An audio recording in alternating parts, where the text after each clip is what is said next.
ہم شور مچا رہے ہیں کہ یہ حکومت سوشل میڈیا پہ قدغنیں لگا رہی ہے. آپ کہیں ایسا تو نہیں ہوگا کہ عدلیہ کو جو پریشانیاں لاحق ہوئی ہیں ان کو جو اس شرمندگی کا سامنا کرنا پڑا؟ ہم نے تو آپ دیکھیں نا، آپ نے مجھے کہا عدنان تم کورٹ گئے، میں نے کہا نہیں. آپ نے کہا سنو پہلی پروسیڈنگ اس ساری، پھر آپ نے مجھ سے پوچھا کہ شام کو اس کا کیا لب لباب ہے. میں نے کہا سر یہ تو بات محترم چیف جسٹس صاحب ٹھیک کر رہے ہیں، اور جو بے لگام ہے ہمارا سوشل میڈیا اس پر بار بار بات ہو رہی ہے، کانٹیکسٹ کو اس طرف جوڑا جائے. میں نے آپ کی بات کو انڈورس کیا. آپ نے عامر بھی کیا ہے، آپ بھی کیا اس خدشے کو آپ توثیق کر رہے ہو کہ آپ کہیں ایسا نہ ہو کہ عدالتی آزادی کے احترام کے نام پر سوشل میڈیا پر ڈزن اور ہم تو ویسے ہی اپنی اوقات میں عرصہ ہوا آ چکے ہیں میاں روایتی میڈیا والے. جی نصرت صاحب، کیونکہ اس کے حوالے سے بہت سی گفتگو ہو رہی ہے، بہت سے ڈیبیٹس ہو رہی ہیں، بات چیت ہو رہی ہے کہ کہیں نہ کہیں اس سارے جو سوشل میڈیا پلیٹ فارمز ہیں ان کو ریگولیٹ کرنے کی ضرورت ہے، کیونکہ جب بھی بات ہوتی ہے سوشل میڈیا کے اوپر ہونے والی گفتگو کی تو اس میں عدالت پوچھے یا ایون پارلیمنٹ میں بات کی جائے تو بتایا جاتا ہے کہ کوئی ریگولیشن نہیں ہے. تو بہرحال اس کو کسی نہ کسی پیرائے میں تو لانا پڑے گا، اور جس طرح اگر ٹی وی چینلز کا ایشو ہے اس کو پیمرا ریگولیٹ کرتا ہے تو ڈیجیٹل ریگولیٹ تو ایسا کیا کہ ہم کسی کو منہ دکھانے جوگے نہیں رہے. لوگ ہمیں بکاؤ سمجھتے ہیں. اب آخری بات یہ کر دیں کہ صرف یہ بھی وقت کم ہے پلیز، کیونکہ یہ بھی بہت امپورٹنٹ ڈیولپمنٹ ہے. مجھے یاد نہیں پڑتا کہ پاکستان کی تاریخ میں ابھی تک جیل میں قید کسی شخص کو ویڈیو لنک پر کسی سیاسی رہنما کو، اور وہ بھی بانی تحریک انصاف کے کو تو کاٹ کے، وہ بھی ذرا بتا دیجئے کہ جمعرات کے دن ان کو آڈیو لنک پر آنے کی سہولت ویڈیو لنک سے، یعنی تاریخ جو ہے وہ کیسے بنانے کا راستہ بن رہا ہے، یہ پلیز ایکسپلین کر دیں ہمارے دیکھنے والوں. جی نصرت صاحب، بانی تحریک انصاف نے نیب ترامیم کو چیلنج کیا تھا جو پی ڈی ایم حکومت نے بنائی تھیں، اور اس میں نیب کے بہت سے جو پر ہیں ان کو کاٹ دیا گیا تھا، بہت سی ان کی پاورز کو کم کیا گیا تھا، اور یہ کہا گیا تھا کہ نیب ان جگہوں کے اوپر انویسٹیگیٹ نہیں کر سکے گا.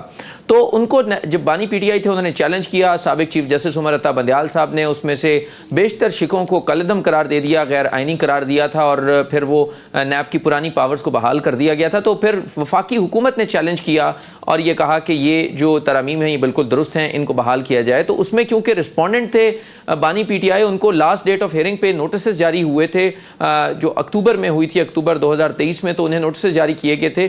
تو آج یہ رپورٹ دی گئی کہ ان کی طرف سے جو نوٹس جاری کیا گیا، جیل میں بھجوایا گیا، وہاں سے ان کی طرف سے جواب آیا کہ وہ خود پیش ہونا چاہتے ہیں اور اپنے دلائل دینا چاہتے ہیں. آلدو کہ چیف جسٹس فائز عیسیٰ صاحب نے کہا کہ کمپلیکس کانسٹیٹیوشنل میٹر کے اوپر درخواست گزار دلائل دینا چاہتے ہیں، تو ان کو بھی سن لیتے ہیں.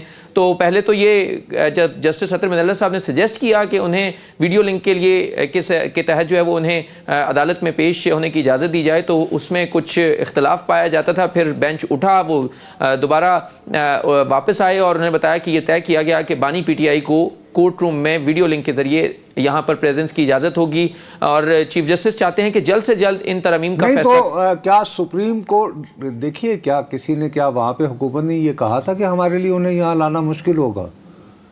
از خود ہی انہوں نے راستہ سجیسٹ کیا؟ نہیں، یہ از خود ہی، کیونکہ چیف جسٹس صاحب نے لاسٹ آرڈر میں لکھوایا تھا کہ جو رسپونڈنٹ ہیں، جو پہلے پٹیشنر تھے اب رسپونڈنٹ ہیں، کہ وہ اصالتاً یا وکالتاً پیش ہونا چاہیں تو ہو سکتے ہیں یا تھرو وکیل آ سکتے ہیں. تو ان کی طرف سے خود کہا گیا کہ کیونکہ وہ جیل میں ہیں تو وہ ویڈیو لنک کے ذریعے پیش ہونا چاہتے ہیں، اپنے آرگومنٹس دینا چاہتے ہیں. یعنی یہ استدعا بانی تحریک انصاف کی جانب سے؟ یس بالکل جی. ٹھیک ہے جی، بڑی مہربانی عامر. سوری، ہم اس بات پہ بہت سارا یہ لمبا سیگمنٹ ہو سکتا تھا، لیکن ہم نے کہا کہ ہمیں جو ناظرین ابھی جوائن کر رہے ہیں ان کو یہ پتہ چلے کہ اصل مدعا کیا ہے اور کیسے دو ستون یوں ہو رہے ہیں. اس کے بعد بریک کے ہم جائیں گے. بریک سے پہلے ایک پوائنٹ بنا بھائی، آپ کا بہت شکریہ. آپ نے سوشل میڈیا کی بات کی تھی، میں چاہتا ہوں اس پہ ایک کامنٹ کو سنا ہے. کمیٹی بھی بنی ہوئی ہے جو سر کمیٹی آج بن گئی، انہوں نے گائیڈ لائن کر لی. ایک آپ نے مجھے بتائی تھی کمیٹی پہلے آج ان کی ایک رپورٹ کابینہ کے روبرو پیش ہو گئی. وہ کمیٹی جو کام کر رہی تھی جی اچھا ٹھیک ہے جی.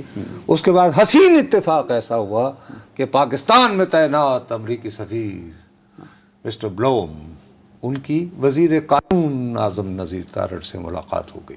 اچھا واہ کیا حسین اتفاق. ایسے حادثے اور دونوں میں باہمی اتفاق ہوا کہ پاکستان میں جمہوریت کے لیے دونوں ملک اکٹھے ہیں.